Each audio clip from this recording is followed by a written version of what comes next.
And so what I would like to do, and I understand. Three of the Capital Light is a family-owned company. We have three of the family owners with us today. We have Jason Liebersfeld, who flew all the way from New Jersey. Just for this meeting. And we have Ken, who's videotaping, Ken Liebersfeld, who is our CEO, and then Eric Liebersfeld is our president and the chief marketing officer. So, and Eric shared this great presentation, and my goal would be that while we take the time to gather together, that we leave just a little bit better than when we came. So thank you very much. Appreciate you all being here. Thank you, Jeff, for organizing quite an interesting model you have here, and I'm impressed with the success of it. And I think we all appreciate not being kids, but getting to know one another and hopefully helping each other as the relationships progress. I'm going to talk today about one of Capital Lighting's core values, and that's attitude. One of the things that we can all control greater than just about everything else we have going on around us. I entitled the talk called Living Eyes Open. I started playing racquetball in 1980 when I was a sophomore in high school. Oh. What's your quote when you ever see this picture? Oh, looking good, Mr. Kata. Looking good, Mr. Kata. that's right. Our YMHA, now known as the JCC, put in courts, and I loved the game instantly. It was fast, and it was loud, and since it was brand new, I wasn't the worst at it, like just about every other sport, basketball and baseball. And I continued to play through high school and college, and I still play twice a week today. And I never took a lesson. Until 2 years ago, I was getting a little frustrated that my level of play just wasn't getting any better. My shots weren't consistent, and I was losing constantly to the same group of guys I play with twice a week. So I decided it was time to get some help. My new instructor, a man named Tom Travers from Boca, asked to observe me play for a little bit. And he did that, and then he called me over and he said something to me that was astounding. He said, "Do you know you close your eyes when your racket makes contact with the ball?"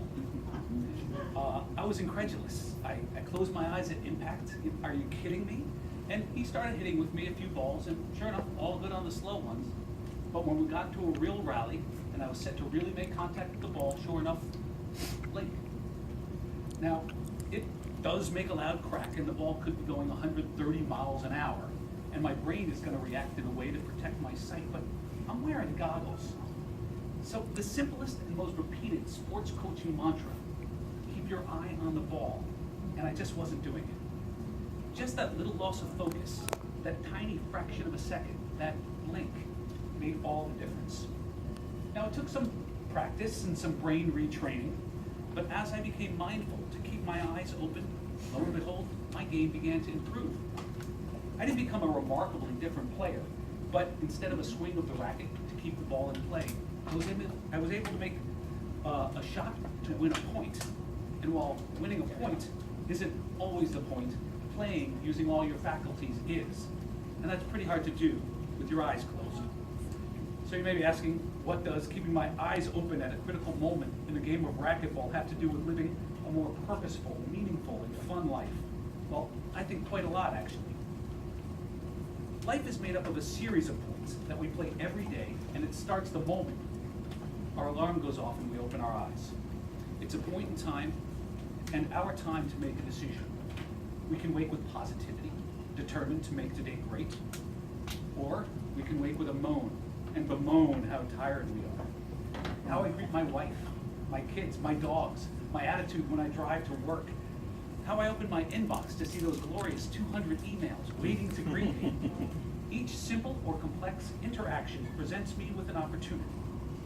The game of my life is just a continuum of moments and choices, and my journey is the picture painted by what I do at each one of those thousands of points of contact.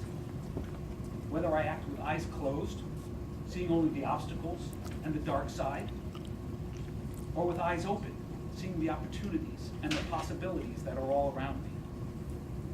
So, what gets in the way of me living eyes open all the time? Many of you know, perhaps, the parable of the two wolves. A wise old man is talking to a young boy who's struggling with a decision. The old man tells the boy that in each of us is two wolves, one good and and one evil, and they are always battling. The good wolf of love versus the bad wolf of hate, the wolf of forgiveness versus the wolf of revenge, selfishness versus generosity, action versus passivity, curiosity versus indifference, acceptance versus judgment, appreciation for what we have, or melancholy for what we have not. The boy listens and asks the wise man, well, which wolf will win inside of me? And the wise man tells him, whichever one you feed, my son, whichever one you feed. Living eyes open feeds the good wolf. Now, I'm not saying I'm perfect. Actually, far from it. I throw the bad wolf a bone all the time. A little laziness here, a little bravado there. The key is not to let that bad wolf gnaw on that juicy bone. For instance, I know forgiveness is so important to my happiness, but holding on to anger is enticing. It feels good, like playing with a loose tooth. But ultimately, I know it will sap my power and my joy. I like the phrase that holding on to anger is like taking poison and expecting it to kill the other guy. I always strive to feed the good wolf of forgiveness. Jealousy. I struggle with this, and it's easy in the age of Facebook, the highlight reel of everyone's life. You see a post from a friend, their child got into Cornell, or they're on the most fabulous vacation, or the most incredible birthday party that you weren't invited to. I admit, I sometimes feel a bit of FOMO. You know what FOMO is? FOMO is the fear of missing out. I struggle on this one. But I know I can't control their points. I can only control mine. I am on court 1, and all the points being played on all the other courts by all the other players, they may look interesting, but they shouldn't affect my game. But I can still go a day or two with eyes closed. I can hold on to anger without forgiveness. I could wallow in a situation that I can't control without surrendering to it. But I'm lucky that I'm surrounded by people who want to lift me up. Even my young daughter, Hannah, she saw I was in a bit of a down mood driving her to school recently one morning, and she said, "Dad, you need some laugh therapy." I said I wasn't in the mood, and she said, "I don't care, you need some laugh therapy," and started a loud, false laugh. And it was getting louder by the second, and it was making me a little nuts. But laugh therapy, if you haven't heard it, is just what it sounds like. You laugh, and you feel better. And just like so many things in life, sometimes you just have to fake it to make it. So after she was going on for a good 10, 12 seconds, I had to join in. And in a few fake laughs later, we were both really laughing, and my eyes were open. I was focused on the wrong thing, or I was focused on too many things, and my young daughter brought me back. Focus is so important. Have you ever seen somebody try to catch 2 balls at the same time? Invariably, they miss both of them. When we meet someone, like we did tonight, and I actually saw it tonight, you focused on them, and you listened with curiosity. You look them in the eye, rather than looking past them to see who else is there. If I'm listening and just waiting for the other person to stop talking so that I could finally speak, my ears weren't really open and my eyes weren't truly open. Because eyes open is an attitude. Eyes open is a choice, and it's available to everyone, every day, free of charge, every minute. There are billionaires living eyes closed who are bored with everything and feel nothing deeply. And yet there are short order cooks who make a modest income, but they love what they do, understand their purpose, and they live fully. Their eyes are open.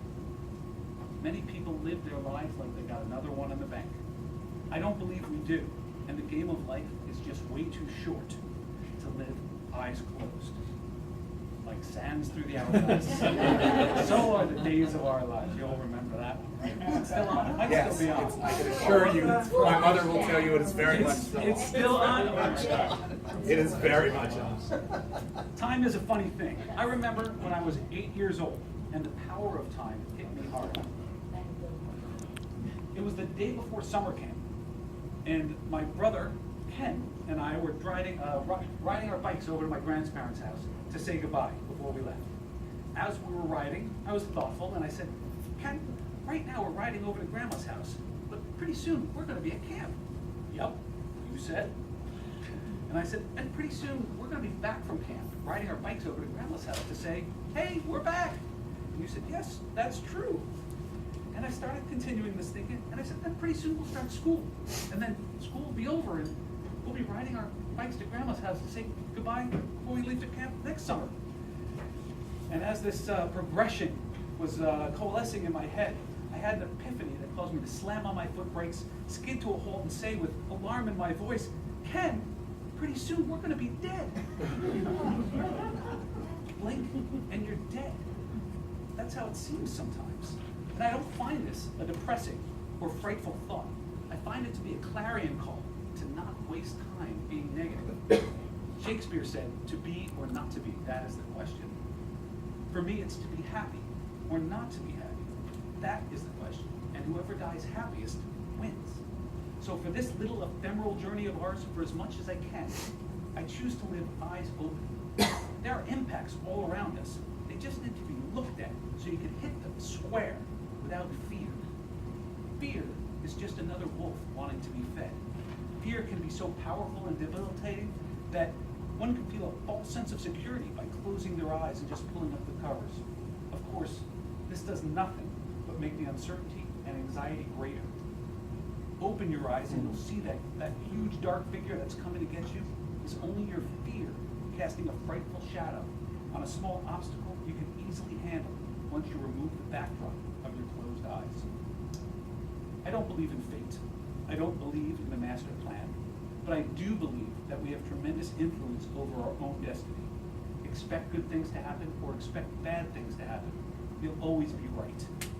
Make good things happen for other people and your world is enriched. Reach out and hold hands and you'll never be alone. Which one will you feed? I hope you enjoyed this little talk today and didn't find it too indulgent or preachy. And if you did, I ask your forgiveness. And I also hope that you'll remember just one thing today and try to live tomorrow with your eyes opened a little wider than they were yesterday. Your ears ready to listen with a little more curiosity. Your heart open to forgiveness and acceptance. Feed the good wolf, and remember, whoever dies happiest wins. Thank you.